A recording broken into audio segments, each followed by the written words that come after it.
Thank you for listening to Remake Rewind, the podcast where we decide if remakes or reboots should have happened. I'm Mike, as always. Who do I got with me today? I'm Alex. It's the same guy as usual. It's always me. It never changes. Never. Well, I mean, it has changed on this show. Oh, yeah, that's right. We don't talk about that. Yeah, it's Alex. How you doing today, bud? I'm okay. I'm a little hot. Yeah, it's very warm in California right now. We have fire tornadoes. Fire tornadoes. I was telling one of my coworkers today about that, who lives in Illinois, and like he didn't know that was a thing. And I'm like, it wasn't until 2018. Yeah, I was gonna say. The hottest temperature on Earth was recorded in Death Valley the other day. Ever. 130 degrees. That's insane. Yeah, it's oh, like God. a couple hundred miles from my house. It's crazy. My house, it's my apartment. Stupid. Yeah, Your domicile. Yeah, where I lay my head. Yeah. Not a house. So we decided that we couldn't pick just one movie that was not a remake, but was totally a remake. So we decided to do 2 episodes on this. So last episode, we covered how Die Hard and Speed are basically the same movie, but you could substitute Speed in for any 20 other movies that came out in the 90s. Yeah. That was a fun episode. I really enjoyed talking about that. I did too. And I usually don't like talking to you, so surprise. Yeah. This week, I'm even more excited because we're covering one of my favorite movies and one of my favorite franchises. So why don't you tell our listeners what we're doing today? We're talking about Point Break and Fast and Furious.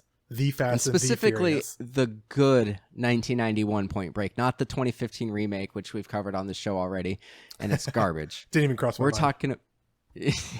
We're talking about Point Break Keanu, and we're talking about OG Fast and the Furious, the one from 2001, the one that had 2 the Fast and the Furious. That's right. And yes, we are doing another Keanu Reeves movie because we love Keanu.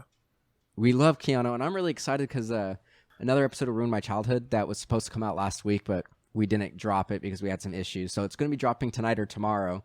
But the following episode, we're going to be doing the second Bill and Ted. So I'm watching another Keanu movie for Ruin My Childhood. Let's keep this I'm going. very man. happy. More Keanu. Yeah. Did you see that video that I sent you with the deep fake Keanu? I didn't watch it. Oh, you should watch it, dude. It's pretty fucking incredible. I'm a bad friend. As a filmmaker, I think you'll appreciate it. Oh, okay. Well, now I have to. Yeah, I think like it's obviously a YouTube video, but it's like pretty fucking incredible for like just some guys on YouTube. All right. So, yeah, watch it. But anyway, I'm assuming you've seen both of these movies. Yes, I have. Okay. How do you feel about these movies?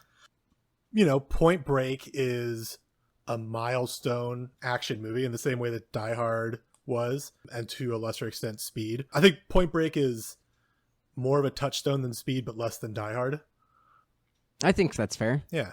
I was excited to watch it. I thoroughly enjoyed it, and I think, you know, it is what it is for a reason. I'm a huge Edgar Wright fan, and Hot Fuzz is basically his for sure amalgamation of this and Bad Boys and all those action movies from the 90s. So it was a joy to revisit this and just think about it in terms of Hot Fuzz, because I don't think I haven't seen this in 5 years easily. That's fine. I agree with you on Hot Fuzz. That's actually my Desert Island movie. Like, that is the one movie I can watch no matter what point it's on. I'll watch it with commercials. I'll watch it without commercials. That and Shaun of the Dead. I could watch either of those movies every day for the rest of my life. And so, which is your still favorite? Find enjoyment out of. What is your favorite out of the Cornetto trilogy? I fluctuate between Shaun of the Dead because I'm really into zombie stuff and Hot Fuzz. I do think Hot Fuzz is a better movie, but I have a little bit more of an emotional attachment to Shaun of the Dead. I have a hot take. Oh, hot take, go. I have a hot take on Hot Fuzz. I think World's End is the best movie. I don't know. World's End is an incredible I think technically you're right. I don't know. Not even technically. I don't know that it's as rewatchable, but I think it's the best movie. I think it has the strongest emotional core, the best performances. I agree with you to an extent. I do think Hot Fuzz is a better movie in terms of like how I relate to the characters more in that for whatever reason, but that's just me. But I do think from a technical standpoint, I do think the stuff with Simon Pegg's character like throws you through a loop. Like the first time I watched it, I didn't expect that turn at the end of the movie with that character. So it's got Daddy very Bras good. too. Yeah. Love me some Daddy No, Bros. I love all three of those movies. I actually rewatched The World's End probably 6 months ago, just before pandemic started. So I'd say like early this year, but I like it a lot. It's funny that you mentioned you haven't watched Point Break in a while, because this is the third time I've watched it this year. I know you love this movie. It's one of my favorite movies, like top 5 movies that I go and watch. I've watched it. I easily watch it every 3 or 4 months. That's awesome. And I fucking love it. I know what it is. It is not high art. This is not something Scorsese would really get beyond. I might disagree with you a little bit there. But this movie did make waves, not to that, like, that wasn't pun intended, but you know, not to make wave, you know, it did make waves in terms of like that chase scene. Like, they had to create that pogo camera and everything. There's some really impressive stuff they did. The skydiving looks incredible, even though, you know, Patrick Swayze, Keanu, and the others aren't actually skydiving, with the exception of one scene. Yeah, it looks great. Yeah, I forgot how good the stunts are in this movie. Oh, it's spectacular. Yeah.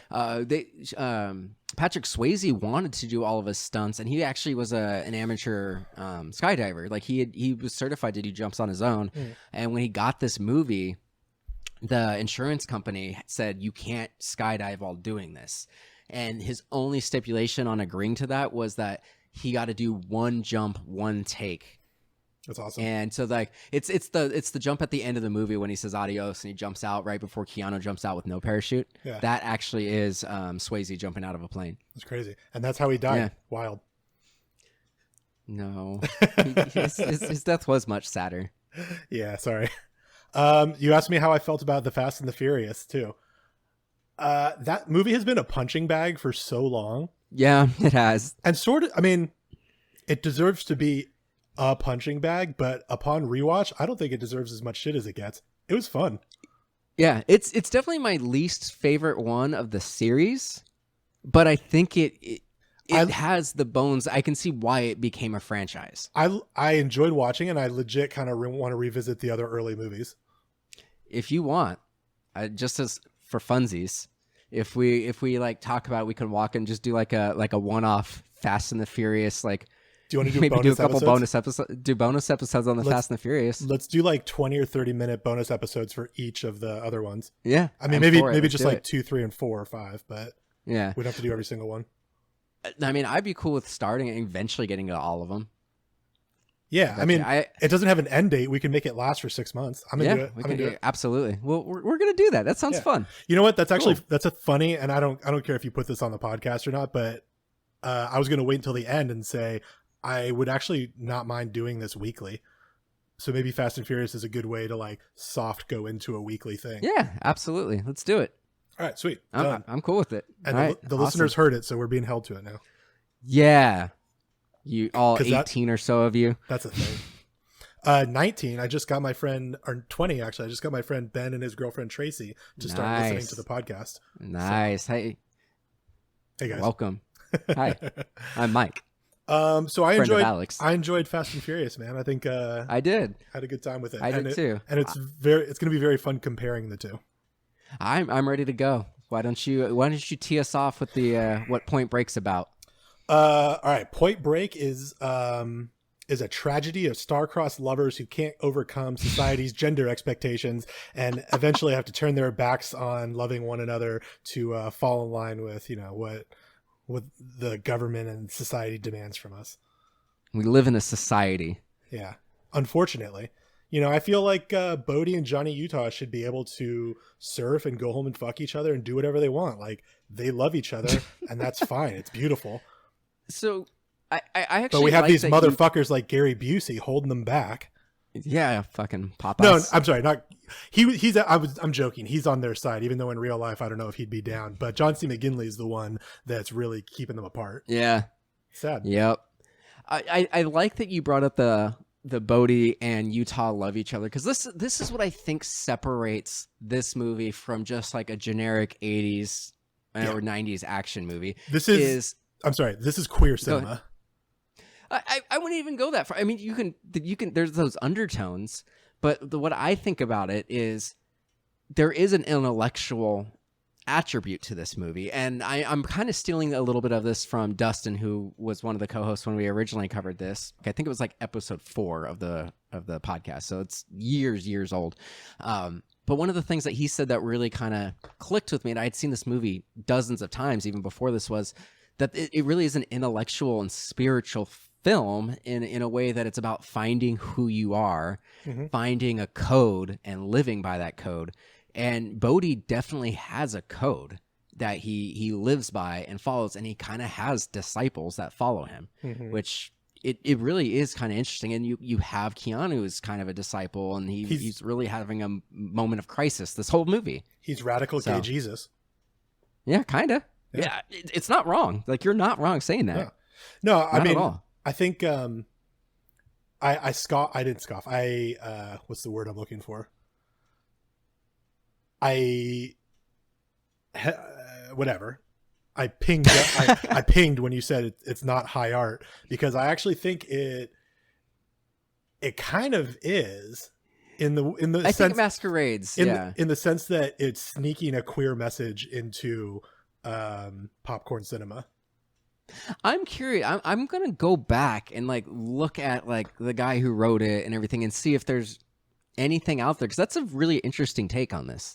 I mean, I don't think I'm saying anything new. I think like people have talked about this before. I think so, but I've never really looked into that aspect. So I'm curious as to like if Bigelow or the writer or Keanu or anybody has said anything like on the record about any kind of.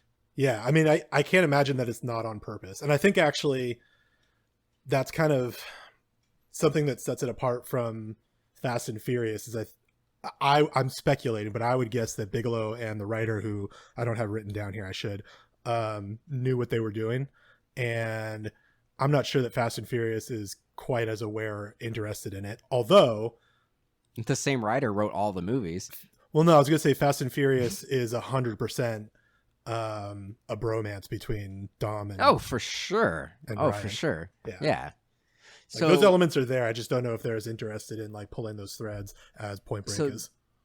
Just so you know, at the last script, it is an uncredited, like the script they shot with was an uncredited rewrite from Bigelow and James Cameron. Okay, got it. So, speaking of writers, by the way, Fast and Furious, one of the credited writers is David Ayer. Yeah. I didn't know that. Like he's either amazing, like wildly successful, or does something really bad. That's why he keeps getting stuff. I don't like this whole director's cut thing that keeps on going on, this Snyder cut and all that. We've talked about it, blah, blah, blah. But I am really interested in seeing David Ayer's cut of Suicide Squad. I don't necessarily think that it should be released, but just personally, I would like to see that. Right. Because I'm curious what the difference is. Yeah, me too. Because I really enjoyed Fury. And I'm curious to see like more of the Joker stuff, just to see, was it fucking worth it? Yo, that dude got paid so much money for that movie, and he was in it for about 5 minutes. Yeah, it's insane. Yeah, I think he was maybe the second highest paid on there or something. Yeah, maybe I think third. so. Behind Will Smith. Yeah, like obviously Will Smith is the highest. I don't know if Margot Robbie got as much as Leto for that. I don't think she could demand it at that point. I think she can now. Yeah. Anyway, so I'm interested in what you think about the beginning, since you're picking up on a little bit more of these undertones and these things that are just under the surface, just under the waves. Yep. Yours is better. Yours is better. Yeah, I think it's kind of interesting that both of them kind of start out wet and in the water in different ways. So like the movie, like as we're getting the opening credits, is Bodhi surfing and Johnny Utah getting his like FBI certification shooting, and it's raining and he's drenched and he's soaked and his hair's all wet, and they're both flicking their hair around like 100% Utah. Angels. Good job. I love that. Like this little smile. It looks like a Mentos commercial. Like this little like funny thumbs up and smile when he gets his 100%. Yeah, this movie has so many of those moments that are so endearing, but also like so fucking dumb. Yeah, super dumb. And I think, like, I think purposefully. I don't think that it's necessarily an accident. Before we get too deep in this, you want to hear something really sad? So while watching this movie, every time I watch this movie, I Google Point Break Live. I don't know if you know what that is. No. But there's a traveling version of Point Break where it's more meant for comedy, but all the guy, like there's a cast that has a role and they do their roles, but every showing or every performance has a different Johnny Utah, and they pick someone from the audience to be Johnny Utah. No They shit. put you in a wetsuit. They have cue cards, and then you are Johnny Utah for the movie. And so it started in Los Angeles like 10 years ago, and then it started traveling. So it's been based in Portland for the last few years. And so I Googled it while watching this movie, and it turns out they're going to be here in September, and it's sold out already. Wait, how? I don't know, I'm not but fucking like you going to can't that. buy any tickets for it, anything right now. Well, it's not going to happen. Yeah, it's not gonna. But I've always like my friend Dustin has gone to a Point Break live screening that Catherine Bigelow was at, That's and like fantastic. did a Q&A. Like I would love to go to a Point Break live screening and be Johnny Utah. But Yeah, that's it's not great. gonna happen. I love that you picked up on the rain and the surfing. That's awesome. And they're also coming from two different directions. Think about that. Water's on the ground and rain's from the sky. I'll do you one better. The end of the movie is raining while they're surfing. Yep. It's both worlds coming Oh, together. they're melding, Yeah. and their hair swapped too. Yeah, you're right. That's funny. I know why. You know why the hair swapped? Because Swayze had to do a different movie. So Swayze was working on Ghost, and then he had to come back. They shot this ending later. So he cut his hair for Ghost, and then Keanu grew his hair out for Bill and Ted's Bogus Journey. That's awesome. Yeah, so that's why their hair swapped. Swayze, I mean, to a lesser extent, Keanu, but Swayze looks like a different guy at the end of that movie. Oh, totally, he does. You know Yeah, what I mean? I agree. And Yeah. obviously he is because of the story. He's killed a man now. But yeah, that's cool. You know, I don't know if I have any comments about the queer aspect of the movie for the first act, but or the beginning of the movie. But I will say this movie started in a really interesting way where Johnny Utah like gets no background. Like we just jump straight into, hey, there's some bank robbers. Let's fucking start an investigation. Okay, who is this guy? I don't know. And it just kind of gets by on Keanu's charm and charisma, but there's no like character development for him. No, almost none. Initially, you find out a little bit, and you get that from Bodhi. It's weird that you don't really get any background of him until they're playing football by Headlight. Yeah, how lucky is then that, you're like- by the way? How many surfers played football? I'm curious. Right. It's weird because it's like, how many people really know that one college ball player? Yeah, that was the one of the few points in the movie where I was like, wow, it's pretty fucking lucky that he played football. You know what I mean? And that all of them knew who he was when they said the name. That they played football, I guess. Yeah. Yeah. I'm also not sure that you can go to a law school on a football scholarship. I don't know how that works. Well, It's you in get your undergrad. You it's get in your Ohio, though. undergrad. Yeah. So no, it was after he blew out his knee, then he went to law school. Okay. So I don't think they necessarily. I don't even think they said he got a scholarship to law school. Maybe. But I we think could- a lot of that information Let's get to the bottom of it and figure this out. a lot of that information that we get is from him telling Lori Petty his like backstory, which could be a lot Right. too. So I don't know.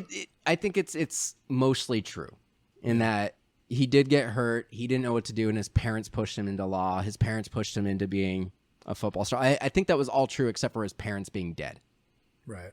I liked Johnny Utah walking through with the Scrubs doctor in the new bullpen or whatever. Oh, that's the great scene. And he gives him this whole speech about he's young, dumb, and full of cum, and you know this is a tight ship, and blah blah blah. All these like sexual references, and Johnny Utah's like listening to him talk about like specifically how Scrubs doctor doesn't want his cadets or whatever his officers to It's Dr. Cox, by the way. Thank you. Have caffeine or sugar or any of these things. Like he needs them to be young and lean and sexy and all this stuff.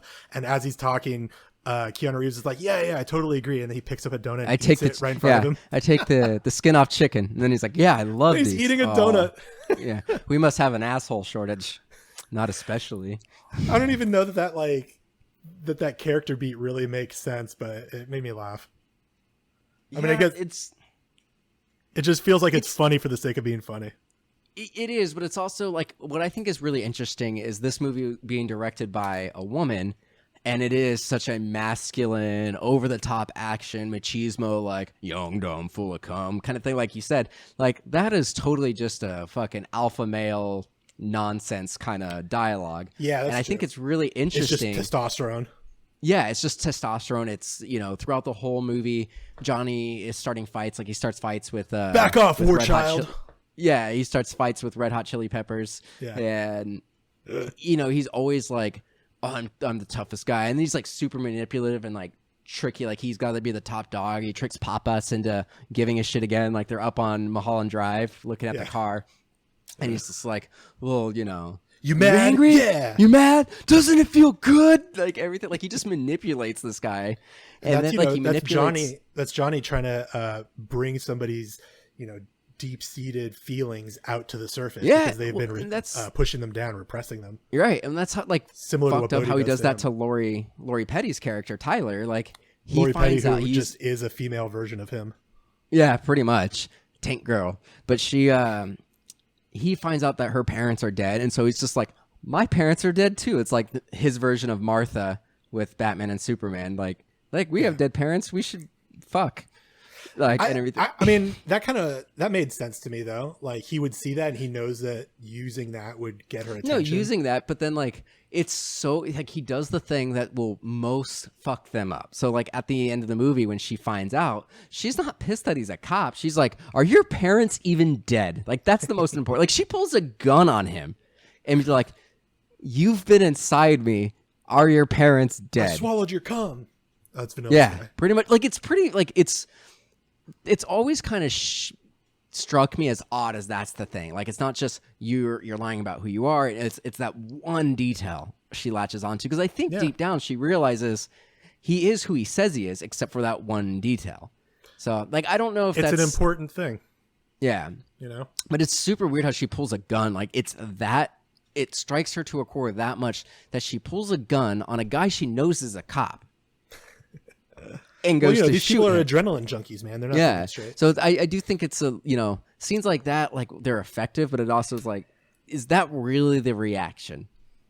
No, I buy that. I mean, I think that she's feels betrayed and hurt and lied to, and that's sort of the most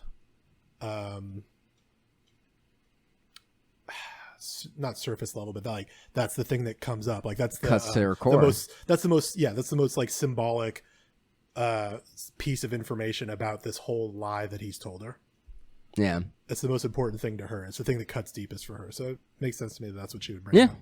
It I think it's a bit of pulling the gun. I think is over the top. Like I get the emotional turmoil, but I always laugh a little bit when she like shoots right near him, and I'm like, I laugh that she ran out of the bedroom with no pants on. Yeah, she's like fleeing. It's this like emotional moment. Her ass is just like flapping in the wind. I don't know. Put on some pants before you pull the gun on someone. I've seen this movie dozens of times. And what's funny is I always forget in the raid scene when they go into like the meth dealer's house that there's a naked woman that fucks up like 3 FBI agents. Yeah, like, dude, it's so that's cool. insane. I wonder if that's like something that Bigelow tried to like get in there and be like, this is this testosterone filled movie, but here's a woman kicking 3 FBI agents' ass. Yeah, I'm sure. But yeah, it's crazy. Like she like stabs one guy like 3 times. She's like kicking another guy, and it isn't until like Papas comes in and like chokes her out that it stops. Like it's super weird. Like that scene is fucking cool though. Yeah, she's She-Hulk, man. This is another movie where Keanu Reeves is called Hot Shot, by the way. Oh, yeah, 2 or 3 times. Yep. One of the fuck, I just lost it. You can say something else. One of the things that struck me in the first act was that this whole movie feels like a trailer, and I mean that as a compliment. But that's also like very. What year did this come out? 91. 91. Yeah, very indicative of 90s action movies, and like Fast and Furious, I think too. Like, it's all these little bits and pieces, either visually or dialogue or whatever, that are perfect for trailers to sell the movie. And then Fast and Furious, the whole first half of the movie is a music video, Yeah, well, I think you're right. This Speed as well. We didn't bring this up in Speed, but I think you could literally you can literally take almost any line of dialogue from Speed, from Point Break, and Fast and the Furious, and that would make total sense as like a little soundbite for a trailer.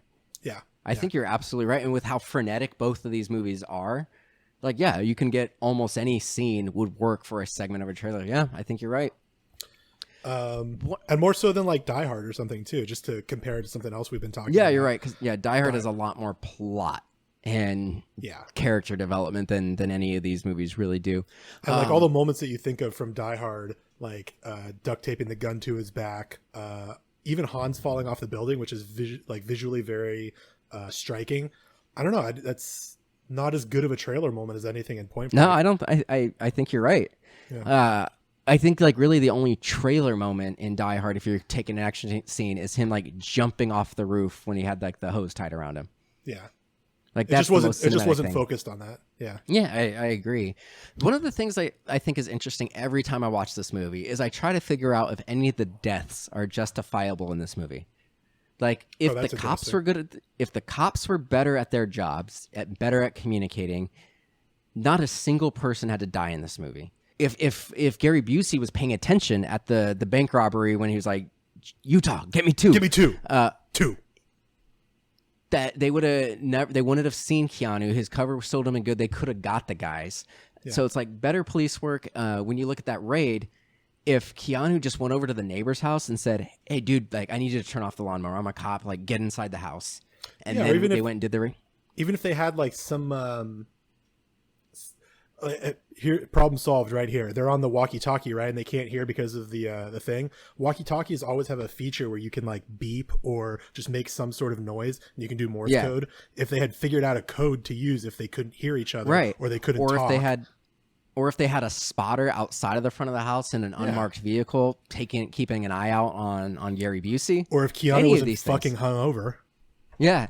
By the way, Keanu would have died in the beginning of this movie if not for Lori Petty, for Tyler. Yeah. He was going to drown. That was it. Yeah. Because he's an idiot. Yeah, he is.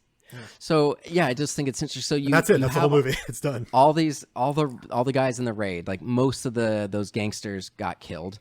You had FBI agents get stabbed. You had Anthony Kiedis getting killed. Anthony Kiedis shooting his own foot off. That's why he had to start the band. Yeah, so so you have all this happen, and then at the end of the movie, you have once again, if it wasn't for that cop, that off-duty cop, if he didn't make the situation worse, like you can't take that many guys down. You should have just got as many details as possible, and you can't rely on that security guard either. Yeah, so you just put everybody's life at jeopardy. So if that off-duty cop didn't do what he did, none of the ex-presidents would have got killed in the bank. Mm-hmm. Then it wouldn't have led to that shootout at the airport. Pappas wouldn't have gotten killed. Roach wouldn't have gotten killed. Like, yes, the bad guys would have got away. Pappas wouldn't have gotten himself killed either if he had double checked the guy that he shot. And you got to double tap. Taking his gun away from him. He doesn't even have to kill him. Just take his gun away. Yeah.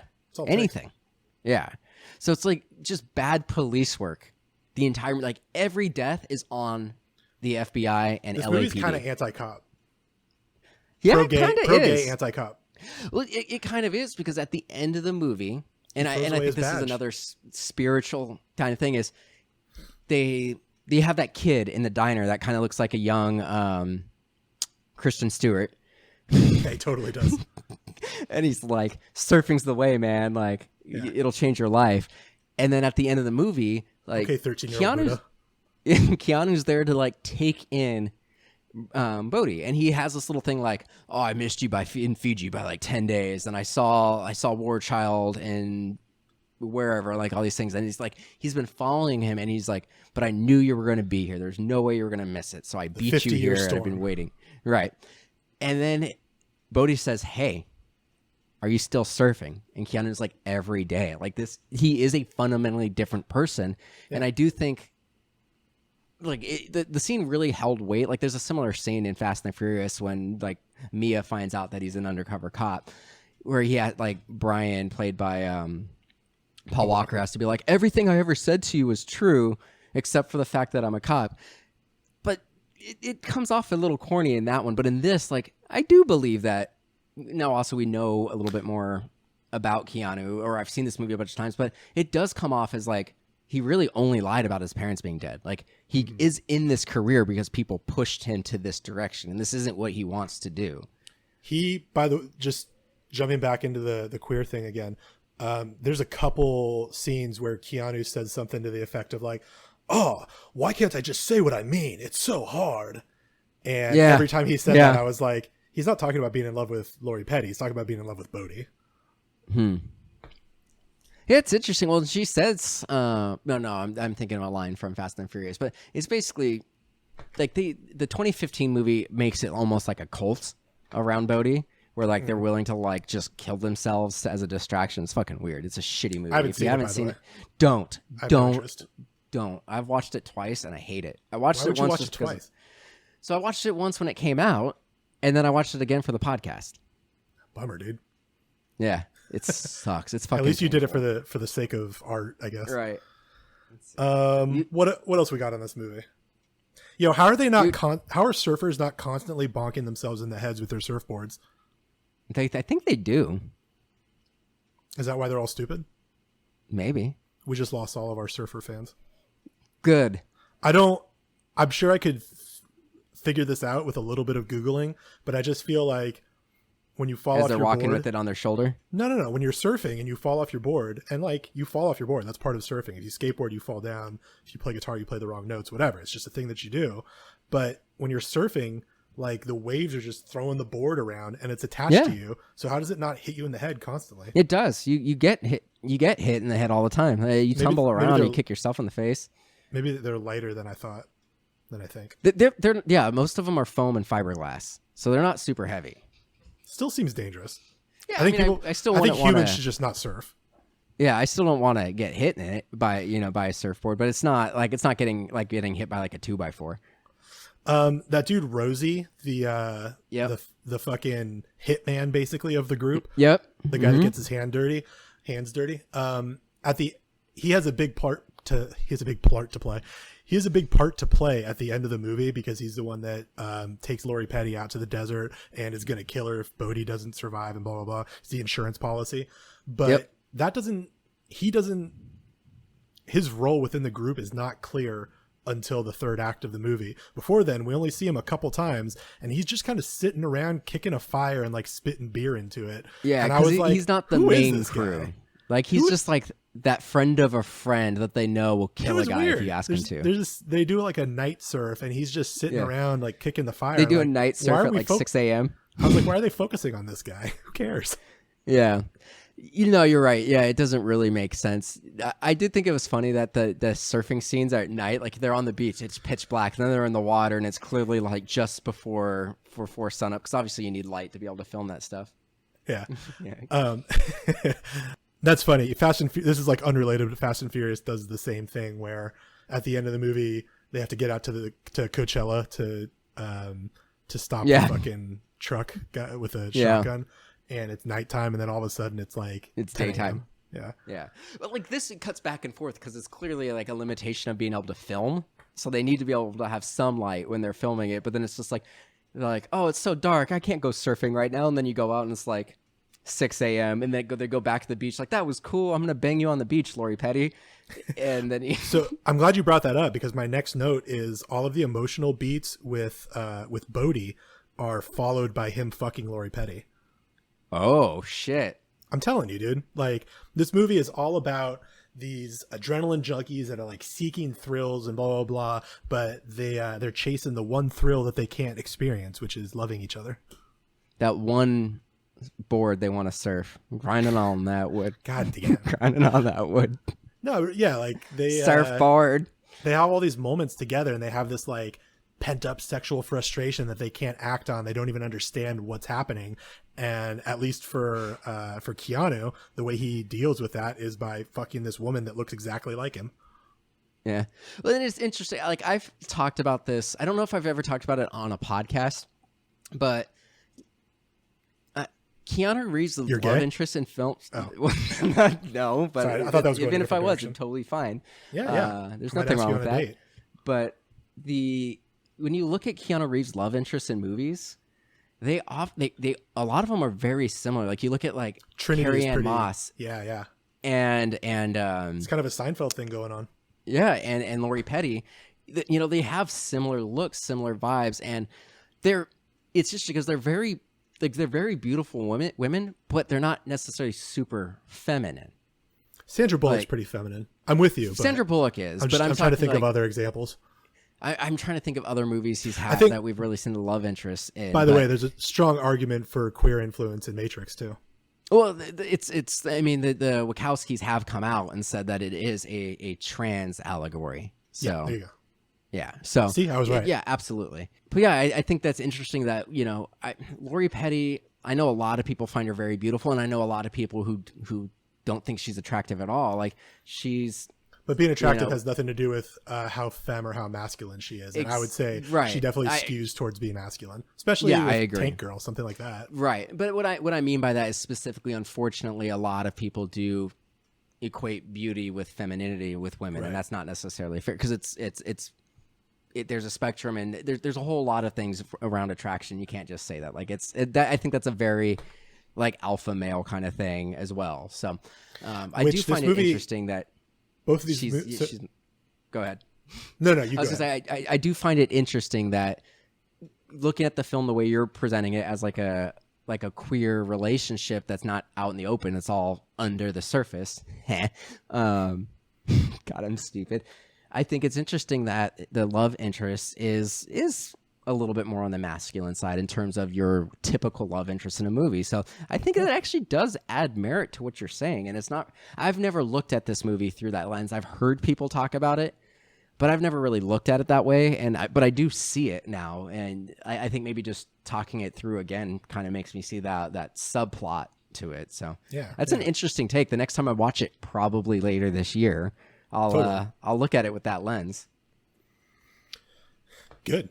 I think you should. You probably learn a lot about yourself.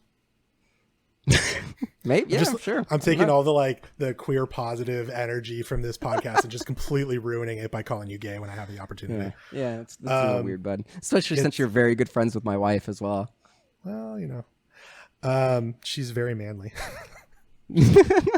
I'm sorry, Kat. This is all out of love. We should have recorded this podcast like 5 years ago when we were less likely to be canceled. Now our 20 followers are going to turn on us. Yeah. Well, anywho, I mean, is there anything else you want to talk about this one before we get over to? Let me look through my notes here. I like the lawnmower scene is fantastic. Just fucking specifically cool. The end of that scene with the lawnmower. I thought that was done really well. I love that they didn't use any music in that. This was just a really good tense moment when he's pushing his head into the lawnmower. Yeah. I love the chase that ends with him shooting the gun in the air, which is an allegory for his dick. My favorite part of that was when he throws the dog at him. Yeah. Like, they actually, like, people were concerned about that, so they did a combination of actually tossing the dog to him, but then the drop kick was a doll. Yeah, I wasn't too worried about that. I didn't think so. He did, and his recompense was doing John Wick.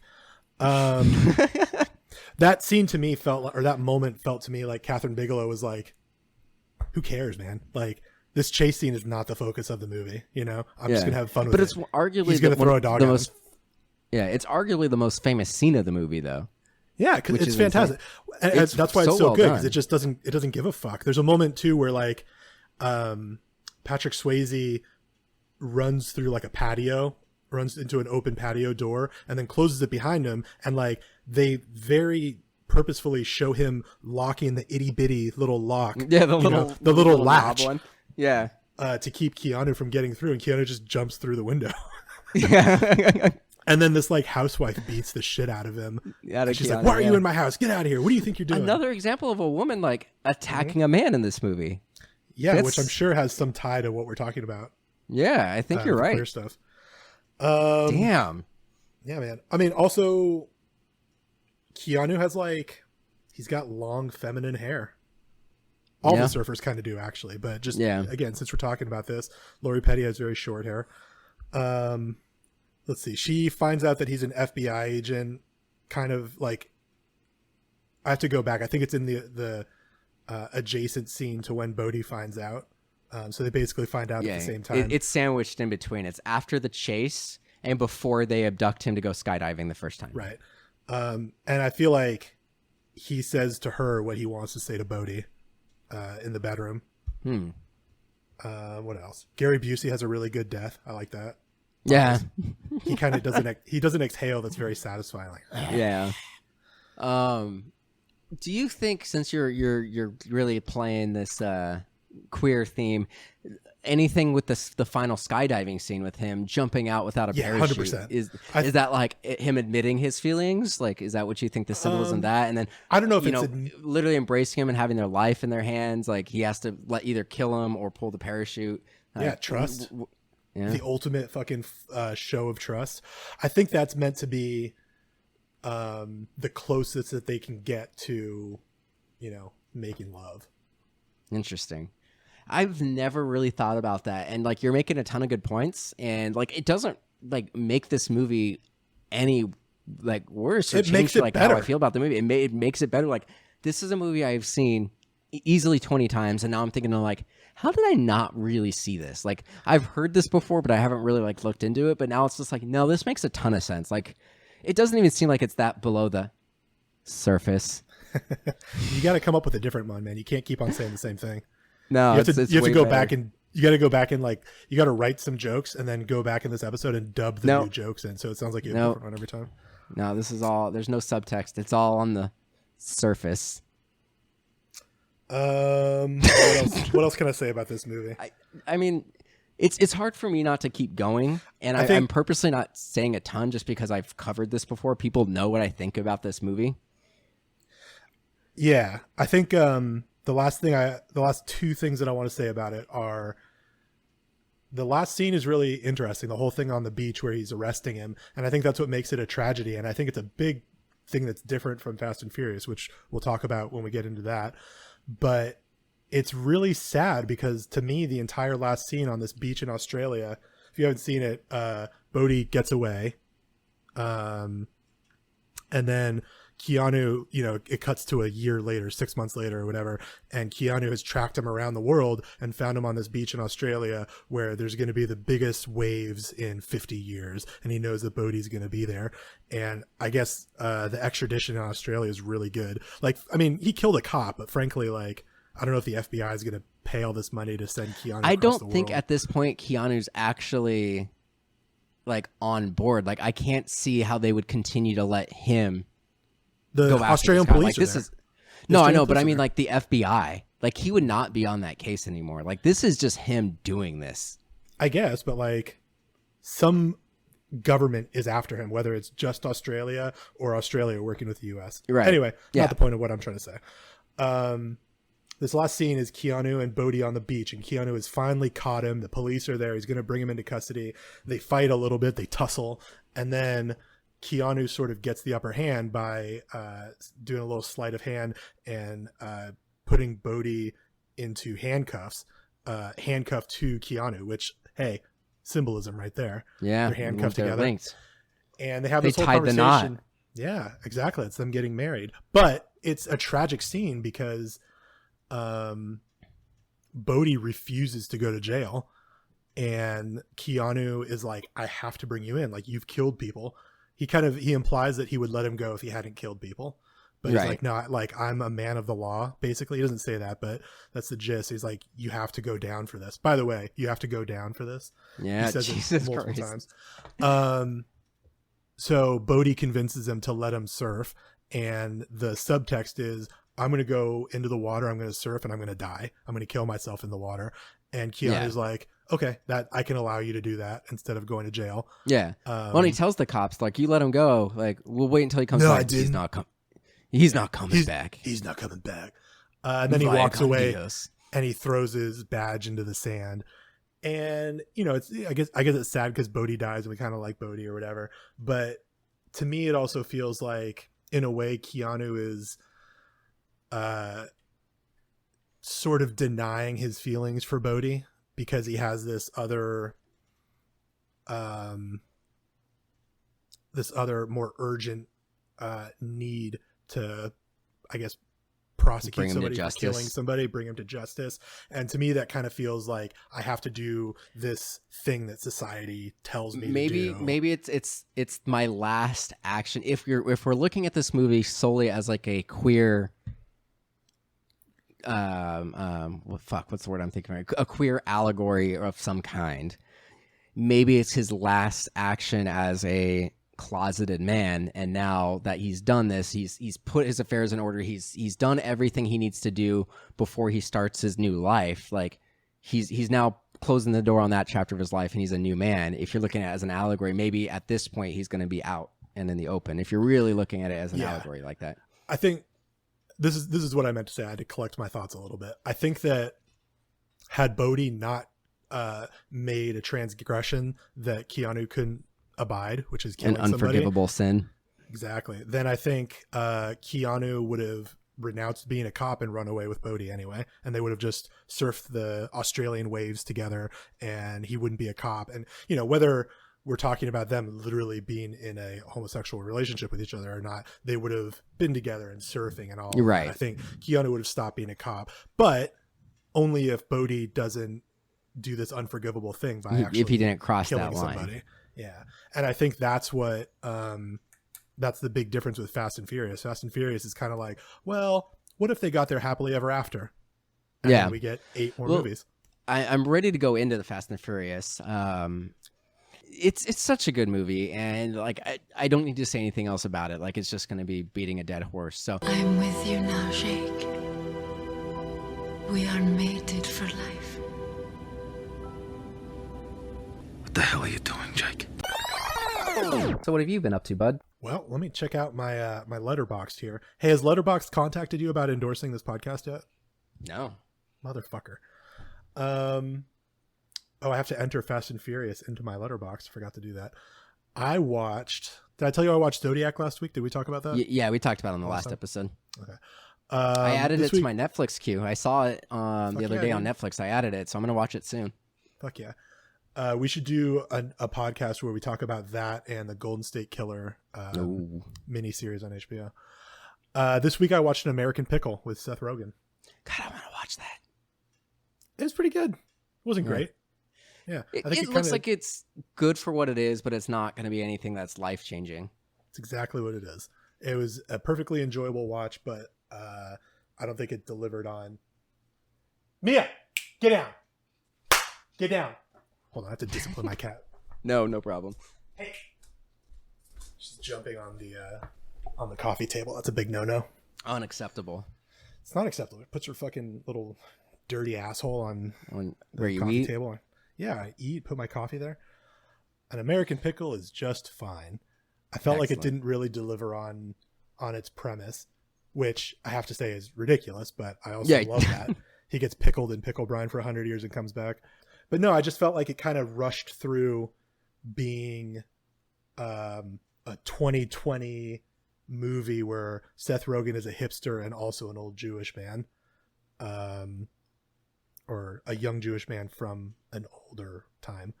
Right. I think Man it out wanted of to check time. off those boxes. Yeah.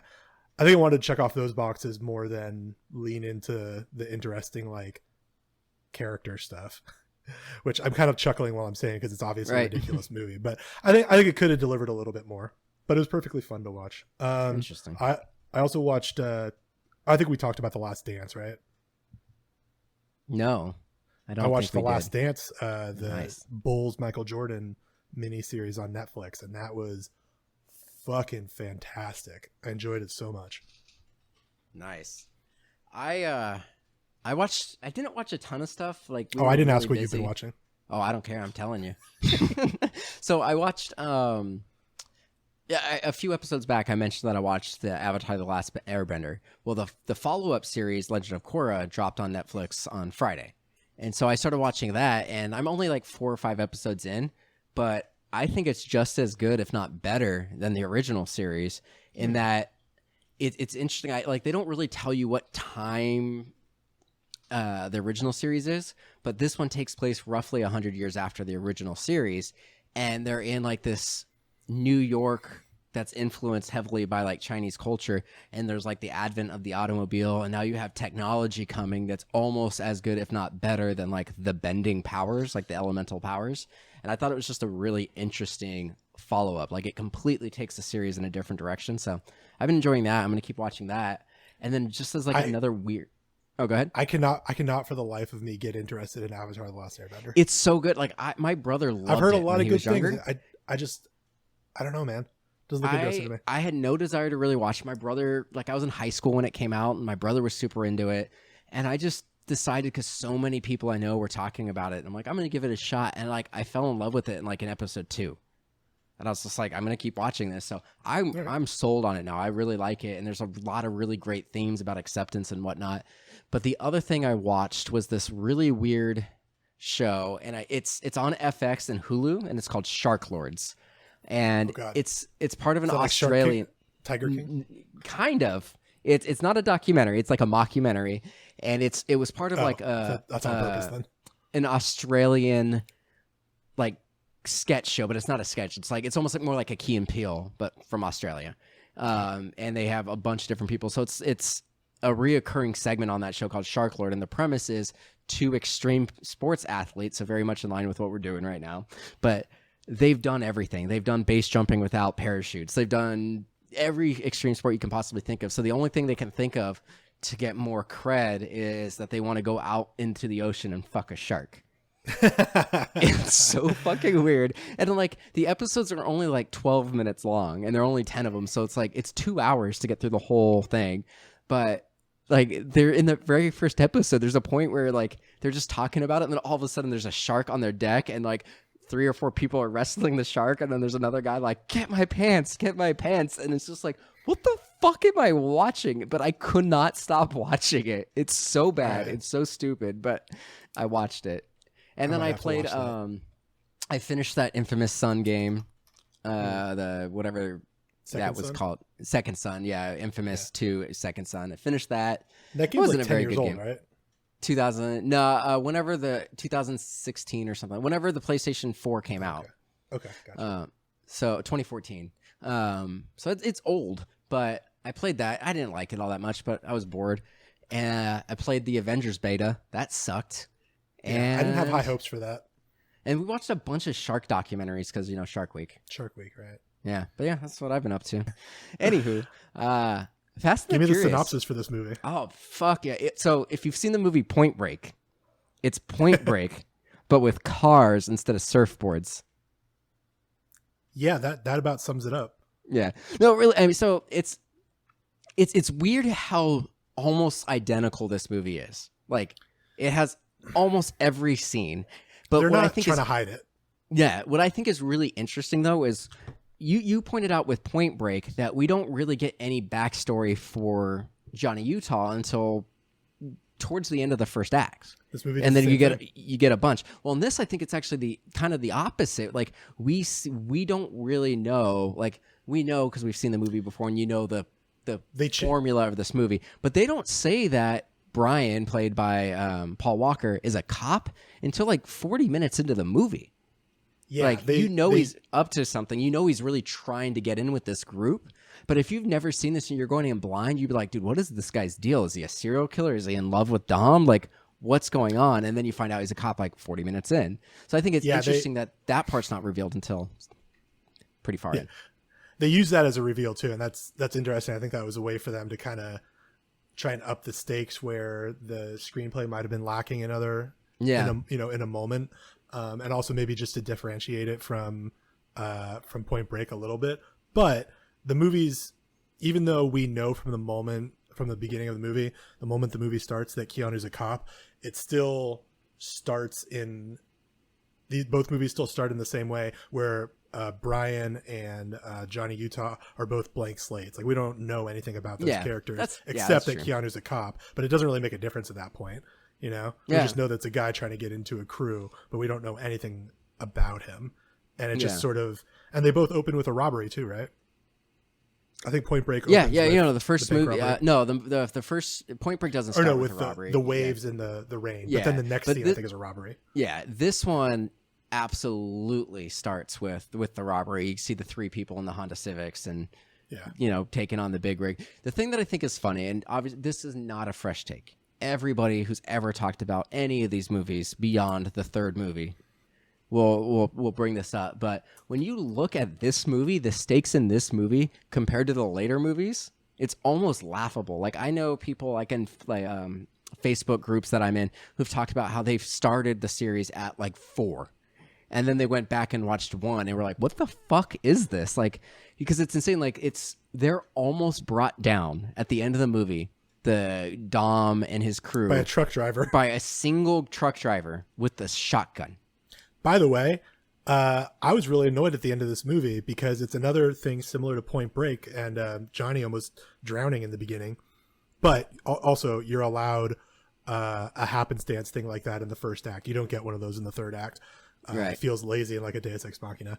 But in the third act of this movie, Paul Walker just jumps onto this truck with this guy who's been firing a shotgun this whole time, and he's like in the window, he's looking through the bullet holes and shit, like he's right in shotgun trucker shooting range. But he doesn't get shot because the guy's reloading his shotgun, which there's no way that Paul Walker would have known.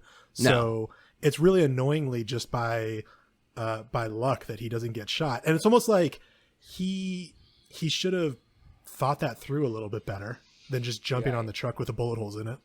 As a cop, like anything, like he knows even if better. he's gonna do he knows that, better. like That's it. fucking be flashing your badge. I thought about that too. Like, just put the badge in there. Yeah. Put your hand with the badge in the window. Anything. Yeah, you just like made the whole situation even more dangerous. And you're like you said, it's entirely lucky that the guy was reloading.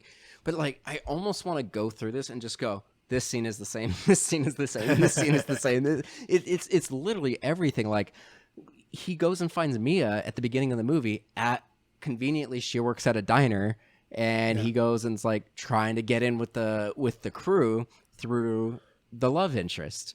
It's the exact same thing. And then you find out when he's undercover, like you have like, you know, his peer, or, you know, it's technically his boss with the LAPD, and then the FBI guy, and the FBI guy just doesn't understand the scene. He doesn't understand street racing and everything. He's always like, you don't know what you're doing. You're undercover, but you don't know what you're doing. I'm going to pin this whole thing on you, which was the John C. McGinley character in Point Break. Yeah, Dr. Cox. So, you know, that's exactly the same. You have the reveal that he's a cop plays out almost exactly the same. She's like, he's got bastard. the veteran partner. Yeah. You go to the at the end of the movie when they're about to have like the final chase, where after the Asian gang kills Jesse, and then they go and get their revenge. They work together. But then he's like, there's a point where a couple times throughout the movie, Brian and Mia are like, he can never go back to jail. He won't go in. You can't put him in a cage. You know, that's almost verbatim what they say about Bodhi. You can't put me in a cage. I wrote that down too. Like, Dom and Bodhi are the same. And they also talk about, Dom has a whole monologue where he talks about street racing being a spiritual thing. He's like, I live my life a quarter mile at a time. Yeah. In those 10 seconds, I'm free. And they even do a post-credit scene where he just says that again. And he's like in Mexico and he's free or whatever. But they both have this like spiritual guru thing. And they both have this like group of disciples that follow them around. Yeah. And they both use that to commit robberies. Yeah. Well, and they also, that's both, like in both movies, there's a scene where the prophet, the messiah of the movie, so whether it's Dom or Bodhi, where they're not sure if they like the main character, the Keanu, the Paul Walker, but then there's one thing that person says. So in Point Break, it was that Keanu had the tack dog. He was a bulldog, and throughout the movie, Bodhi talks about pack mentality and very animalistic, like not backing down, that testosterone, that will to alpha. Yeah. And it's when he sees that, when Keanu starts the fight again, that he's like, oh, we're like kindred spirits. In this movie, it's, I love you, bro. Yeah. You get it a little earlier on, but you get it at the very first street race that we see when Paul Walker bets his pink slips. And he's like, I don't have the $2,000, but here's the pink slips. And if I win, I get all the cash and I get the respect. And some people are like, oh, you're stupid. And then he's like, to some people, that's more important. And then Dom kind of like, I fucks him. Yeah. Oh, dude.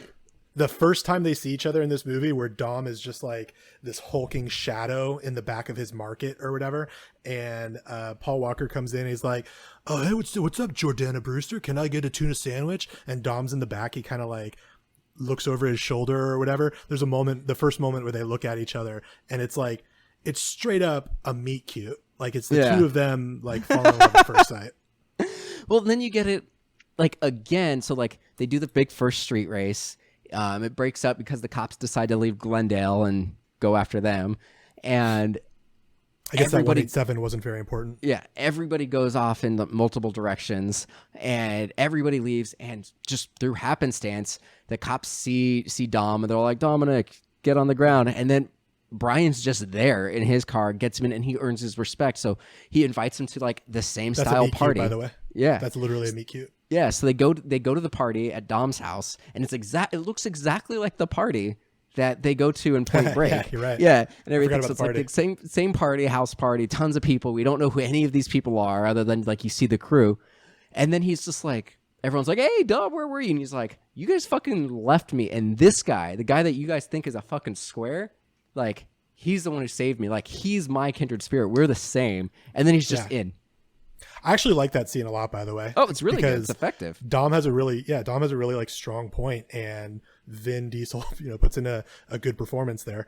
I'm kind of laughing because it's like it's funny to say that about Fast and Furious, but yeah. I buy him feeling betrayed by his crew and like they don't give a shit, and that Paul Walker saved his ass. Also, about that scene, one of my notes is that there's a moment in that scene where Dom goes up to Vince, who's Paul Walker's like rival in the gang, because he also has a crush on Dom's Jordana sister, Brewster, Jordana Mia. Dom goes up to him and is like, "Oh, so you left?" Huh? He's like, "Oh, whatever." He's like, "Hey, is that your beer?" He's like, "Yeah." And he picks it up and then he brings it over to Brian and is like, "Here, man, you drink whatever beer you want. That one's Vince's, so enjoy that." And then fucking Brian looks at Vince and like wipes the bottle off and like looks at him as he's drinking it. Like it's all very just under the surface, power games. But it also is the way that like it's the way that you'd expect a movie to treat like a woman looking at another woman when she steals her boyfriend. Right. Yeah. That's exactly what they're doing. What's funny is it kind of reminded me, because like I saw a gif of this recently, but that scene in Encino Man when Sean Astin's character is like looking at the pretty girl across and like she smiles and he smiles, and then like the jock guy just like comes up from out of frame like straight up and then just is like shakes his head no. Like it kind of reminded me of that, like him like just being like, "Nope, it's mine." Yeah. Actually, I just realized Jordana Brewster does that thing to Vince also. When Brian asks her out, she turns him down, and then Vince walks in and is an asshole. And Jordana's like, "Hey, what's that place you wanted to take me on a date to?" And he's like, "Oh, Cha Cha Cha." Sick LA shout out, by the way. And she's like, yeah, that place. "Hey, Brian, you can take me out." And then Vince is like, "Oh, man." It's the exact same move that Dom does with the beer. Yeah. Well, what's funny is, so you bring up that, and then it immediately goes to the exact same fucking thing that happened is the raid scene is right after. So in Point Break, they're fucking on the beach, and then he wakes up, he's like, "Oh shit, I got my raid," and he has to go. And this one, like, he just finished plowing Jordana Brewster, and then he gets a call, and then like he can't really say anything, so his like boss is just like, if you want to go on the raid, say yes. And then he just goes on the raid. Like it's literally right after. It's the same damn thing. He gets it's the exact same scene. Also, this movie really like juxtaposes. It does two things. It's juxtaposing heterosexual, like explicit imagery, like women's asses and stuff, with the racing and all the like broing down and stuff. Yeah. And then it's also doing the same thing that Point Break did, where all of the like, sex scenes between Dom and Letty and Brian and Mia are juxtaposed with like emotional moments with Dom and Brian. I thought that was really strange. So these movies, I meant to say this earlier, but I call this franchise, the Fast and the Furious movies, my Twilights, because like Twilights are not good movies, but people are obsessed with them. I fucking love this franchise. Now, granted, I really like 4 through 7. Those are the ones I watch. I'll watch over these and over movies again. whenever they're on. I mean, not that they're on frequently. I'm not watching cable TV or anything, but I'm pretty down to clown with these movies. Yeah. So I will. Like when the new one comes out, like I actually had my ticket for the new one that's coming out, and then like Corona happened, and they were like, "Oh, you canceled your ticket." Like, sorry, but like I was ready to go. Like as soon as like these tickets were available, like I got one for the Burbank IMAX theater, like ready to go. So I love these movies, but I completely forgot about that scene because this is the one I watched the least. But I forgot about the scene when he's like picking up Letty and just like dominating her and like moving her around the shop is going on during the raid scene. Like it's like, you know, they break into the Chinese gang's shop. And then it's like he's like macking with Letty, and then like they break into the mansion, and then like he's picking her up and moving her to the car and everything. Like it's super weird. Like that's when we get a love scene, and it's apropos of nothing. Like it's not like we saw them really doing much character wise. Like obviously there are a couple, but like it wasn't like anything in the story really made sense for us to see a love scene between them. Yeah, the movie like weirdly shoehorns in the Letty and Dom romance. Like we don't care, and it doesn't need to be a part of the movie. I think it was just a reason to have them to give Vin Diesel a love scene. He has to have a love interest because of his vanity. I mean, maybe, but also like I think they just know that he's a fucking slab of man meat, and they need to put some moments in the trailer where it looks like he's about to fuck somebody. Yeah, you do have to do that for sure. I really do like that line when he's it's interesting because like when you look at this, the beginning of the movie, Brian is not sure of himself, and like you actually get it's a little different than Point Break, because Point Break, like we see that Johnny Utah is like perfect accuracy, perfect score, 100%. He's good at it, and then he picks up surfing. Like Johnny Utah is good at fucking everything. He figures out how to skydive immediately. He can skydive, jump out of a plane without a parachute, catch the guy, everything. Like he's an expert at everything the first time he tries it, except for surfing. But in this, it's like Brian isn't confident in a car. Like you see him at the Dodger Stadium in the parking lot, like doing doughies and everything, and like he doesn't look confident. And then like when he does a street race, like he uses his NOS too quickly, and he uses too much NOS and like destroys the manifold in his car. When he's driving around, Dom is like a little hesitant, like when they're like running away from the police, because like, dude, this guy isn't very good. And then it's just interesting how by the second movie he's like the best fucking driver you've ever seen in the world. I mean, if I had to speculate on behalf of the movie, I would say that Brian and Johnny Utah are similar in that they are very quick learners and just have, you know, access to raw talent. And I think the beginning of Point Break sort of alludes to that, like, oh, he's doing so good in the academy and whatever. So I believe that, I don't know how, I imagine that the break between Fast and Furious 1 and 2 is 6 months or a year. I think it's something like that. I fully believe that if that character immersed himself even more into street racing, he'd be fantastic by the second movie. Right. I don't think that's a stretch. Well, I mean, but to become an expert in anything, they say you have to put 10,000 hours into it. Like, because the level they get... They're not saying that... Is he an expert by Too Fast, Too Furious? Oh, yeah. By Too Fast and the Furious, he has to, like, try out to be part of, like, a gang. And he, like, to show off, he goes, like, 90 miles an hour in reverse on the freeway and is, like, shifting gears and sliding between cars at the exact moment. Like, he is a precision driver in the second movie. He also probably had a lot of, you know, or a decent amount of training. I'm sure he had some. In the LAPD or whatever. You can say this about all the movies, because by the time you get the second movie is just Paul Walker. Like Vin Diesel was doing one of the Riddick movies, so they weren't able to get him for the sequel. The third movie, there was some like licensing issues, so they had to get a movie done. So like the third movie doesn't relate to any of the other ones until they shoehorned it in to 8 or 7. I want to see Han come back. Justice for Han. Yeah, he is coming back. I know. That's why I'm He's upset that this back. movie got fucking delayed. I know, for a full year. Do you think it's his clone? Like, what is that? No, I don't know. But you get into like the fourth movie and they're infiltrating the cartel and driving through mines and everything. And then you get to the fifth movie, they're dragging the bank vaults and everything. Like it's laughable that a single guy with a shotgun almost took out the entire crew, when by the end they're taking out like black site agents. Well, you know what? I'll relate this back to The Last Dance because I watched this recently, and Michael Jordan is the most dominant basketball player ever to play the game.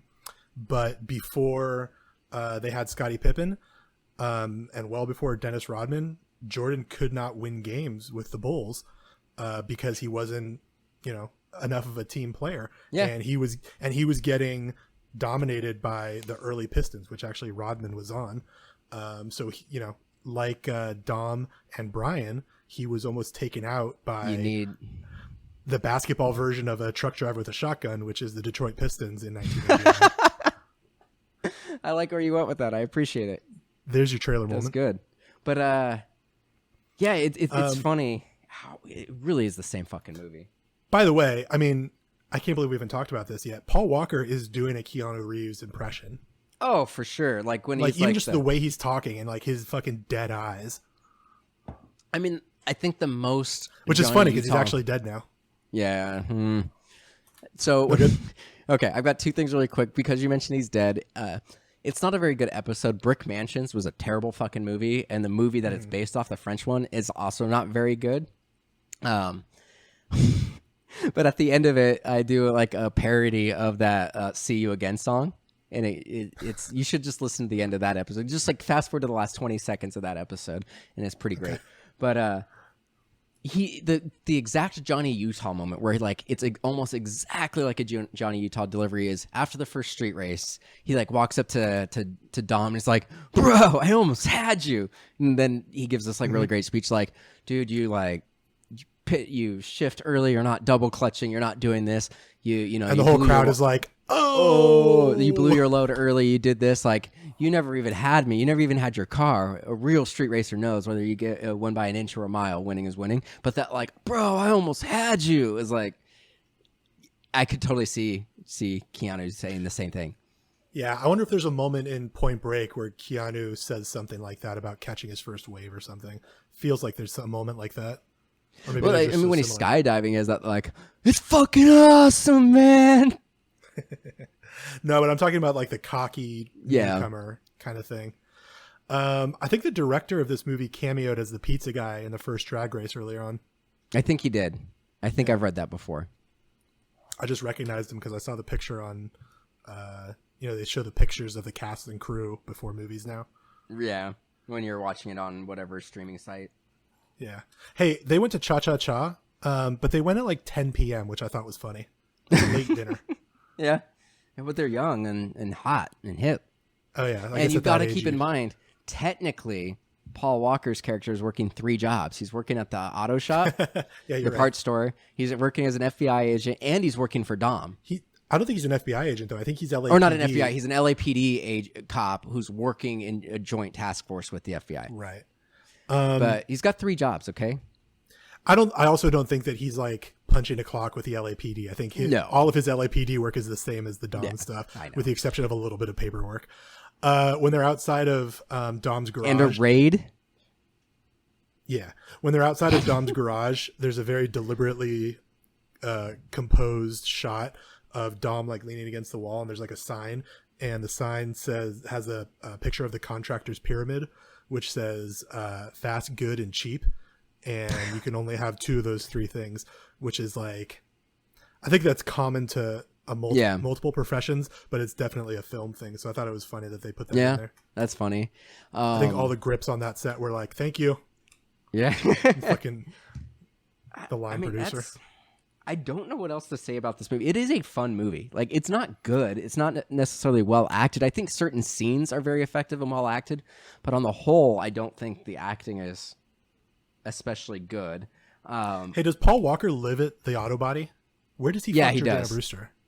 Why? No, he lived. No, I think he's in Jordana Brewster's bed when that happens. Like, I think he goes back to her bed to bang her, but he does live at the auto Does she shop. live at the auto body?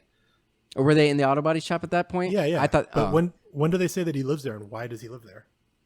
Because the backstory is like he's new, like he just moved like from Arizona, like he was like a do nothing nobody. Do they in say Arizona. that in the movie that he lives there? Yeah, like they say something like that's his backstory, because you get that. You also get a very similar thing where we find out like Johnny Utah was a football player from Bodie. We find out that Paul Walker's character Brian was a criminal as a kid. Like he served time in juvie for everything, and that's something you learn from him. But there is a point where they say like that's his backstory, that he left Arizona. There's nothing for him there, and he got the job. And they say something. It's something in the scene when they're talking about. The FBI agent was like, "Is Harry gonna flip?" Because Harry, his boss at the auto body shop, was selling stolen stuff. He was a fence, so he's not going to do time for cooperating. So I think in that scene they say something as to like what his backstory is loosely. Maybe I was writing a note while it transpired. Let's see. The 50-year just storm. Go ahead. I'm just kind of going through my notes. I don't really have much to say about this, but I wrote down, I think there should have been another robbery in Act 2, like earlier on. I agree. It felt like the robberies. There's a lot. Yeah, there's like a lot going on, and I think it's kind of to the detriment of the movie. It feels like they wanted to do Point Break, which is a really well paced movie, and everything kind of tied, like, even, I mean, I'm joking about Johnny Utah being a football player and they conveniently play football, but like it is convenient because the plot, moves forward. Required when those two things happen. Like, it makes sense. It's a little convenient, but it makes sense. But it feels like this movie kind of took that and it's like, well, we'll change a couple things so it's a little different to make sense for street racing, and we also want to like have this thing happen, but to its detriment, that also means that they're shoehorning all of these things in and ruining this like perfectly crafted and the thing that I find interesting, so I kind of forgot about the robberies. I was like, oh yeah, they're doing that. We're not supposed to know like, we know it's Dom and his crew, but we're not supposed to know cinematic. Like, we're not supposed to know cinematically, and we know deep down that Bodhi is the bank robber pretty much the whole movie.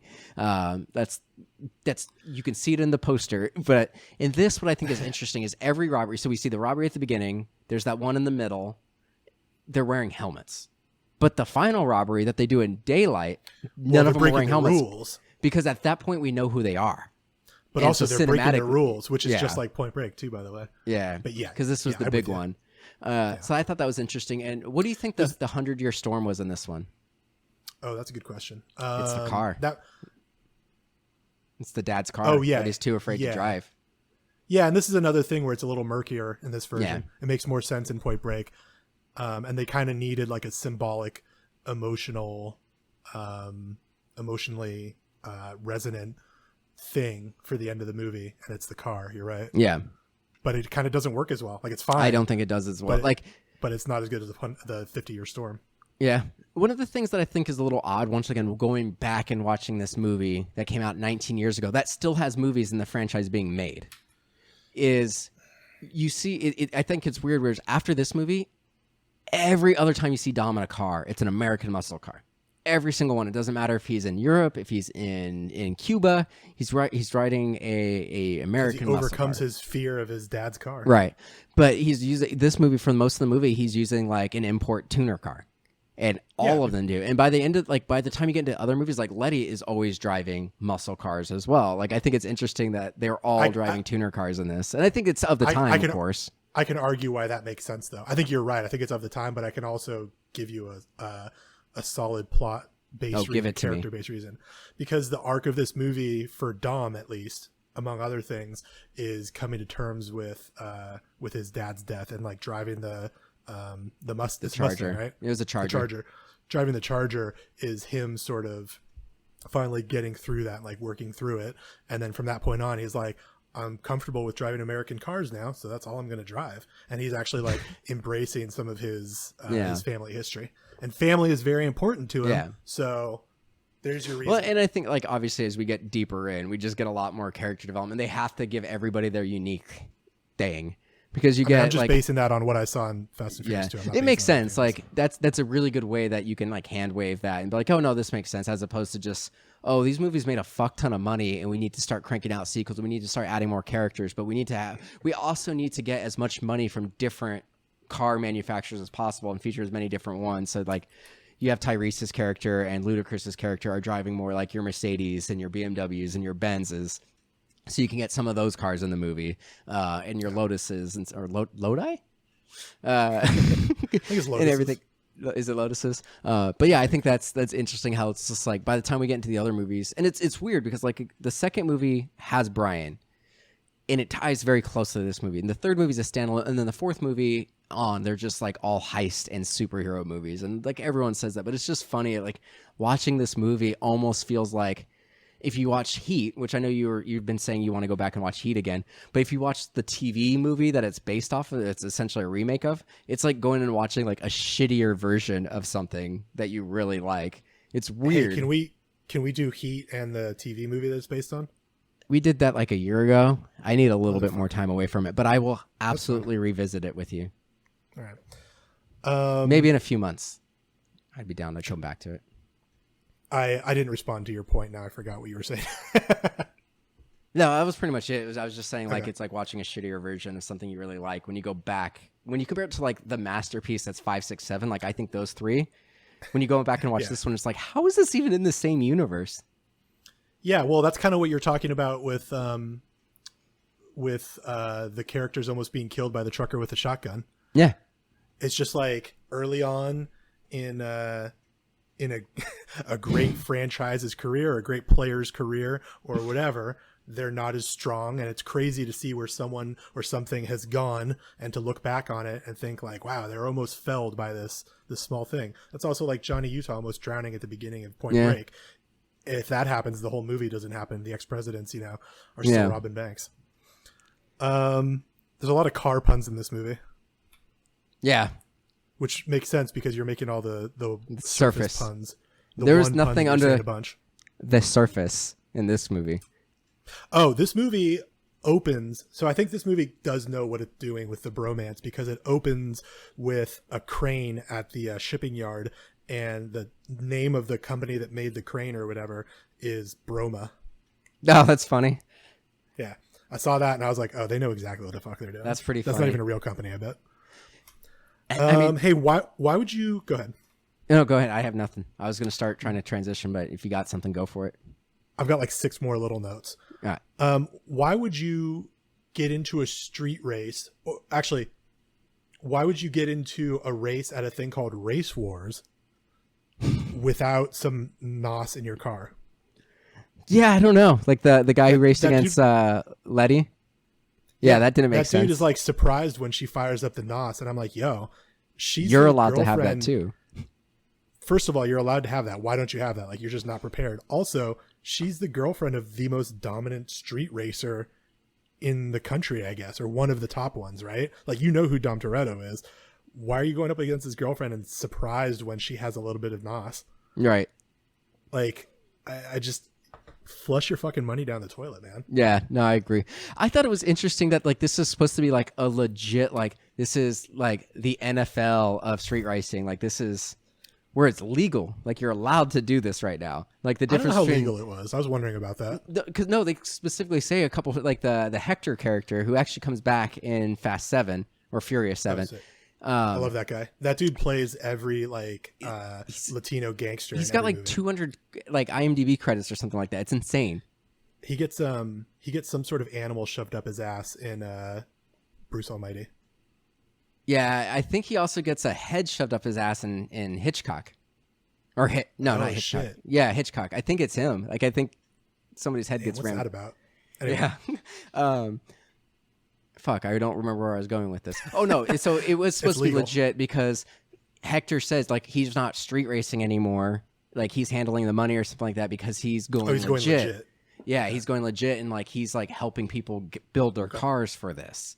And that apparently it's like you see that there's security and everything, and like this is apparently supposed to be like it's almost like those like not quite NASCAR race, but they're not technically illegal, like they're like lower division. It's like something like that. But I thought it was weird that this is supposed to be strictly legal, but you could still bet pink slips.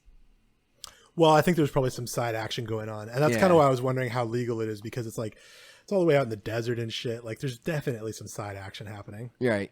You know, I think maybe the people organizing that are like, listen, we've got insurance. The cops aren't going to bother us. Just don't shoot anybody or whatever. Right. You know what I mean? Like do whatever you want, but just Another be cool. correlation, a big action scene that's in that universe in the desert. That first skydiving was like out in the desert. That's right. Mm-hmm. Jesse dying in this movie is sad. The kid with ADD. Yeah, Giovanni Ribisi wannabe. Yeah, exactly. I like this kid better than Giovanni Ribisi. Giovanni Ribisi is fucking creepy in person. Look, he's a fantastic actor. I love him. Yeah. I've met him Scientologist several times. Like he used to shop at the Best Buy that I worked. I thought in you were saying Glendale. he's a Scientologist several times. I was like, how do you do it more than once? No, I don't know if he's a Scientologist, but he's He is. I'm saying he is. He is. Oh yeah, that explains a lot. But he is. You watch him. He gives very good performances, but he's always looks a little creepy. It doesn't matter what role he's doing. He's a creepy dude. In person, it's very off-putting. He's nice. Like, don't get me wrong. He's a nice guy. I've helped He's him. got those sunken, hollow eyes. I've helped him purchase things, Like and sold him stuff. But like, He's a I soul feel- possessing a human body. yeah, I feel weird tortured standing soul. by him. Yeah. And he's a perfectly nice man. I'm not saying anything negative about him. I'm just saying I was very uncomfortable around him. You hate Giovanni Ribisi and you want to murder his family. I heard you. I mean, I guess I've already kind of talked about this, but I think this movie is interesting that, you know, Dom and Bodhi are clearly, Dom is meant to be Bodhi. Yeah. You know what I mean? Yeah. But I think the interesting thing about the end of this movie is that Dom never transgresses in the way that Bodhi does by killing somebody, by breaking his own code, and by, you know, committing an unforgivable act or sin or It's whatever. actually... Both in his love interest's eyes, Keanu or Brian, or also just in the eyes of the law or society or whatever. Like you can't, a good guy can't kill someone in cold blood. So Dom never does that, and it opens it up for him to live and be an anti-hero, or even a hero. Really, he's a hero in the context of these movies, and then that allows them to have sequels. So it kind of is this weird thing where the movie is like, we're doing Point Break, but we're also gonna give it a happy ending. Right. And by the way, we're also gonna have sequels and make billions of dollars. Well, to your point, which is actually interesting, and I'm surprised we didn't bring it up, but like you said, Bodhi did something unforgivable. He fucking broke his rules and he killed a guy. Like, he raised the stakes to a level that you can't move past. In this, the whole movie, like the FBI agent and Brian's boss with LAPD is that, like, dude, you don't really know him. Like, they mentioned, like, he served time for beating a man nearly to death. And everyone's like, dude, you really shouldn't feel safe around this guy. And then we see photos of, like, this guy that Toretto nearly beat to death. And we find out this was the guy who was responsible for his father's death. But still, like, we're being told, like, this guy had to be pulled off the guy to not kill him. So it's like, you're thinking, like, when is this going to do anything? And, like, he doesn't. Like, he shows restraint. Like, you know, he's very upset with Paul Walker's character. But at the end of the movie, like, they need to go get Jesse's killers. And then they just have this thing like, this is what we're going to do. We're going to go fucking get our revenge. And I'm going to go. And it is what it is. Yeah. Yeah. And this is another, you know, weak area in this movie where his name's Johnny Tran, right? Yes.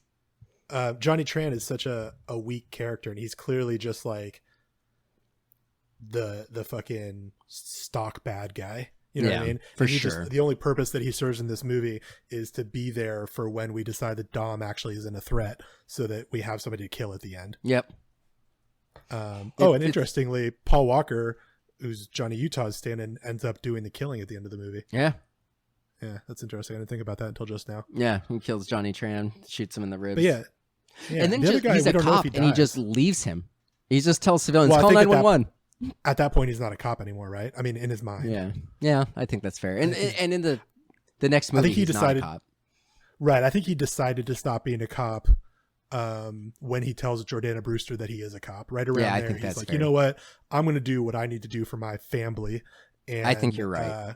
Fuck it, you know. And then he's still like technically a cop, so he like uses his ability to call in a helicopter or whatever, right, and do a cell phone trace to find them. Yeah. Yeah, the slow-mo at this movie, at the end of this movie, sucks. Yeah, when they're like beating the train. It looks like an acid trip or something. Like, yeah, super weird. Dude, racing the train was stupid. That felt shoehorned in. And too. Paul Walker really should have just been like, Dom, fucking punch me in the face.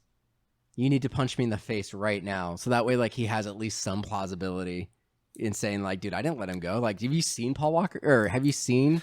But that's what I'm saying. I think he didn't care about being a cop at the end of that movie. Yeah. But still, just so he doesn't end up in jail. Like, he ends up not going to jail. Like, he just no longer is a cop. And in the second movie, the FBI is like, hey, if you go undercover again, we'll make you a cop again. Kind of thing. Like, that's what the second movie is. But it's pretty forgiving. Yeah. Well, what's funny is, like, believe it or not, Point Break was supposed to have a sequel. Like, they had a script for it. And Point Break was successful. Like, it made like $91 million or something like that. So back then, like, that was really good. But for whatever reason, the studio just never decided to pull the trigger on the sequel. And if you look at Fast and the Furious 2 or Too Fast, Too Furious, which it sounds like we're going to be doing some bonus episodes on now. Yeah. You look at that, like, it really makes sense. It's like, he's no longer a cop, but he doesn't have any livelihood. Like, he's technically a criminal, but I guess they didn't press charges for whatever reason. What does this guy do? And it would totally make sense that, like, they could transport Johnny Utah into the same thing and just be like, he's out surfing and doing whatever, and maybe there's another syndicate and they want Johnny Utah to go in there, and they're like, hey, if you do this, like, you're good. Like, you can get a job again if you want it. So, like, the second movie easily could be a Point Break 2. And you could easily just substitute it in for some other kind of syndicate that he has to go undercover for. Sure. So, Paul Walker's character was fucking reckless at the end of this movie. oh yeah, Like, he's just firing guns all over all over Echo Park. He's not, or Boyle Heights. What is it? They're technically in Echo Park, but yeah, they're right around. Okay. They're right on that border. Yeah. He's, as far as we can tell, he's not calling in backup or anything. Like, he's just driving around shooting a gun, not identifying himself as a cop. And he kills Johnny Tran. He doesn't even try to take him in. Nope, and just leaves him with civilians. Yeah. It's reckless. So like the idea of him, I'm gonna have to watch Too Fast, Too Furious now, but the idea of like the LAPD or the FBI being cool with him not going to jail or something is pretty well, and to surprising. think of your point, like you mentioned, like, oh, he doesn't see himself as a cop anymore. I think that switch doesn't actually happen until he decides to let Dom go, because there's a point where he's like, Dom, you have to let me arrest you. You let me arrest you. You'll serve a little bit of time. Oh, right. I'll pull some favors. I will. That's go right before and find Jesse gets killed. Yeah, like I will go find Jesse. Like I can use my resources as a cop. So I think he's on that cusp. About that. But I don't think it's until after. Maybe it's right when Jesse gets killed. He changes his mind. I don't know, but I don't right think around he's there. there. I mean, yeah, that's not his priority, but I think somewhere in there he stops considering himself a cop. Yeah. That train race at the end was so annoying, man. I didn't feel like that needed to happen. It made no sense. I think they were trying to make it like, we need something that they're both hesitant, they're both afraid, but this is also what's going to make them equals. And it's like, that's like the skydiving scene. Yeah, it's like that. Yeah, or maybe it's even maybe like, that's the 50-year storm scene. It's the 50-year storm that they both can do. Yeah, like it's like a watered down, shitty version of Point Break. Yeah. But like you said, that being said, I enjoyed the movie. Me too. I had a blast watching it. It's dated, but it's fun. I'm totally cool with going through and watching the rest of them again. And yeah, it'll be fun. It sounds fun.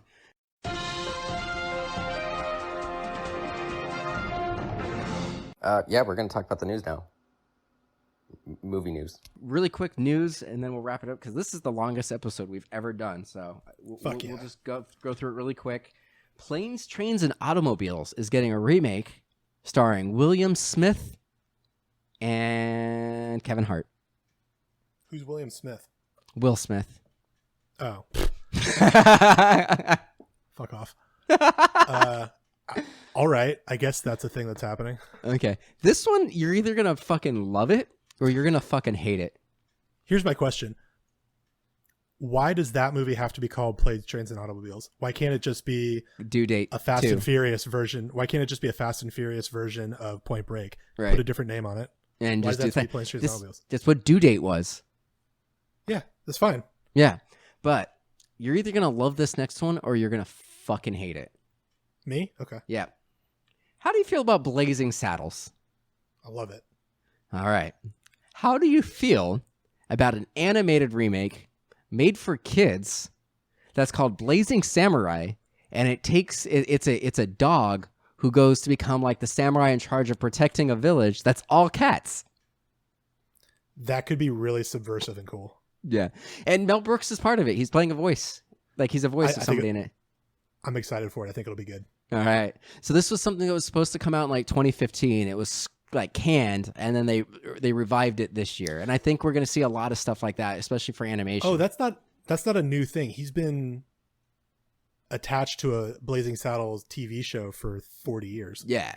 But this one was like in production. They scrapped it. And I think we're going to see a lot of these things with the pandemic, like movies that were mostly done. We're going to start seeing them pull them out and then get them going, or movies that were done that they never planned on releasing because they weren't very good. They're just like, we need something. There's going to be a lot of animation. Yeah. So did you do like a solid Google search of that? What? Of the Blazing Saddles thing? I did. When I heard about it, I looked into it quite a bit. There's a whole, I'm not saying you're wrong. I was going to say there's a whole story about Mel Brooks doing a Blazing Saddles TV show. Do you know what I'm talking about? I've heard about that. Yep. Okay. I don't know it well enough to recite it, but Yeah. I googled Blazing Saddles. I googled Blazing Saddles just now, and one of the people also ask things is Blazing Saddles funny? Yeah. It is. That you can definitively say Who is yes. the black man in Blazing Saddles? Yeah, I get that. That Oh, makes here we go. sense. What is the most famous line from Blazing Saddles? I don't think it's anything I can say on this Say it. podcast. We don't have as long. What is it? Just say it. And if it's I can't. You No, can't they've say got I'll it. edit it. Oh, I is it mean, an I'm N-word? joking because one of the most famous lines is it's the N-word. Oh, yeah. Don't say that. It just has. I'm not going to. The answer is a list of do quotes, and it just says Reverend Johnson saying, "Oh Lord," Mongol only pawn in Game of Life, Bart saying, "Are we awake?" Yeah, it's not. I haven't seen that movie in a long time, but Let's do it. Let's do a show where I great- just look things up on Google. and I that'll say be it. a great future episode, though. Blazing Saddles and Blazing the cartoon Samurai. versus. Yeah, I think that'll be good, man. I think If nothing else, it'll be a good conversation. you don't think it's going to be good. No, I have no idea. Like, it has I mean, Michael Cera in it. I don't it's either either, but I great or think great. I think it's got potential to be fantastic, If Mel especially if Mel Brooks Brooks is attached to it. If he's even doing a voice, that means he's signing off on it to some level. So I'll think definitely watch it. I think doing a show for kids that also tries to like tackle huge issues could be like in a subversive, satirical way. I think that's really interesting. I think it's interesting. I'll definitely watch it. I think it's worth seeing. I was surprised to hear about it, but it sounds You intriguing. know who else is kind of a blazing samurai? Huh. Keanu Reeves. In Yep. Point Break. 47 Ronin. Anywho, where can our listeners find you? What are you doing on the social medias? I'm offending people on Twitter at Pulisci, my last name Pulisci. I'm posting all sorts of graphic, awful content on Instagram at Dyslexic, DYS Alex IC, and I'm on Letterboxd also at Pulisci. Nice. And you guys can check out everything that's MDXpods related at MDXpods.com, Twitter, Instagram, and Facebook, all at MDXpods. Thanks for listening. Thank you.